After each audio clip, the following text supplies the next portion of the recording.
অনেককে আমি বলি যে ভাই আপনার স্ত্রী যদি এরকম সিক্রেট করে আপনার স্ত্রীর তো ইমান থাকবে না, তো উনার বিশ্বাস হয় না, আমি চেহারা দেখলেই বুঝি। কয় না হুজুর, এটুকু অস্বীকার করলে কি ইমান চলে যায়? বিশ্বাসই করে না। অথচ এটা কোরআনের কথা।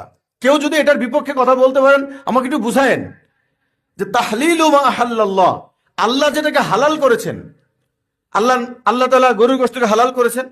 অতএব কোন একজন মুসলমান, হ্যাঁ, যার অ্যালার্জি সে না খেতে পারে, যে ভাই আমার অ্যালার্জি, আমি গরুর গোশত খাই না, কি বলেন, যার ডায়াবেটিস সে না খেতে পারে, কিন্তু পৃথিবীর কেউ যদি গরুর গোশত খায়, তার ব্যাপারে সামান্যতম পরিমাণ যদি মনটা এরকম হয়, হ্যাঁ আমরা কেউ খায় না, আমরা অ্যালার্জি, আমার ডায়াবেটিস, ওনার একবার বড় পেট হয়ে গেছে, খালি গরুর গোশত খেয়ে বেড়ায়, তার ইমান চলে যাবে। কারণ এটা কে হালাল করছে? আল্লাহ। দেখেন অনেকে মনে করে যে ভাই বিয়ের ব্যাপারটা এত কি জরুরি যে হুজুর একবারে লাগে পড়ে লাগছে বিয়ের ব্যাপারে, আর কোনো কাজ নাই। সব বিধান ধুয়ে এটা মোহতারাম, আমি ওনাকে বারবার বলছি যে এই ব্যাপারটাই